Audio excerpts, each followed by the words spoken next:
નમસ્કાર, આપ જોઈ રહ્યા છો નિર્ભય ન્યૂઝ અને હું છું આપની સાથે રિધિ। છેલ્લા 2 દિવસથી બોટાદ માર્કેટિંગ યાર્ડ ખૂબ ચર્ચામાં આવ્યું છે, કારણ કે જે રીતે આ બોટાદ માર્કેટિંગ યાર્ડની અંદર જે કડદા પ્રથા 12 વર્ષથી ચાલુ છે તેમની સામે રાજુ કરપડા પડ્યા હતા અને પછી ખેડૂતો રાત્રે અહીંયા જબરદસ્ત પોલીસ સાથે પણ માથાકૂટ થઈ હતી, કારણ કે કડદો નાબૂદ કરવા માટે જે રીતે ખેડૂતો કહી રહ્યા હતા એ જ બાબતે જ્યારે આપણને ઘણી બધી જગ્યા ઉપર એવું દેખાયું કે જ્યાં પોલીસનું ઘર્ષણ પણ સર્જાયું। હવે અત્યારે અમે બોટાદ માર્કેટિંગ યાર્ડની અંદર છીએ। અત્યારે હરાજી શરૂ થઈ ગઈ છે, કારણ કે 2 દિવસથી એવો નિર્ણય કરવામાં આવ્યો હતો કે હરાજી છે તે બંધ રાખવામાં આવી હતી, પરંતુ આજથી એક પરિપત્ર જાહેર કરવામાં આવ્યો છે કે જેમાં હરાજી શરૂ કરવામાં આવી છે। એકદમ અહીંયાનો માહોલ છે તે શાંત દેખાઈ રહ્યો છે, કોઈ જ પોલીસનો બંદોબસ્ત અહીંયા નથી। શાંતિપૂર્ણ માહોલમાં ખેડૂતો પોતાની જણસ લઈને આવી રહ્યા છે, વેચી રહ્યા છે।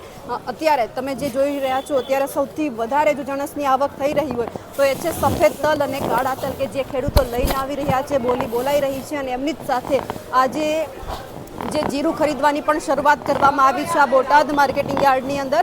ખાસ કરીને અહીંયા ખેડૂતો ઘણા બધા આવ્યા છે, પરંતુ અત્યારે માહોલ જે સાવ શાંત દેખાઈ રહ્યો છે, એ બોલીઓ બોલાઈ રહી છે। સૌથી વધારે સફેદ તલ અહીંયા જે ખેડૂતો છે તે લઈને આવ્યા છે। ખાસ કરીને જે અત્યારે વેપારીઓ એ ભાવ નક્કી કરી રહ્યા છે, ખેડૂતો એ પોતાની જણસ છે તે વેચી રહ્યા છે। સૌથી વધારે તમે જે અહીંયા જોઈ રહ્યા છો અને અત્યારે જે જીરું છે તેમનો ભાવ પણ અત્યારે બોલાઈ રહ્યો છે, જીરું વેચવાનું શરૂ થઈ ગયું છે, જે વેપારીઓ છે તે આવ્યા છે। અને ખાસ કરીને જે અહીંયા 2 દિવસ પહેલાં જે આખો માહોલ સર્જાયો હતો તે અત્યારે ક્યાંક શાંત પાડવાનો પ્રયત્ન થઈ રહ્યો છે। અને ખાસ કરીને સત્તાધીશોએ જે વાત કરી હતી કે જે આ કડદા પ્રથા છે જે લાંબા સમયથી ચાલુ છે તેમને પણ બંધ કરવામાં આવશે, એટલે કે જે આજથી એક હરાજીની શરૂઆત ફરી એકવાર કરવામાં આવી છે। અને હવે તે જ બાબતે ઘણા બધા ખેડૂતો છે દૂર દૂરથી પોતાની જણસ લઈને આવ્યા છે અને જણસ વેચાવવાની અત્યારે શરૂઆત થઈ ચૂકી છે।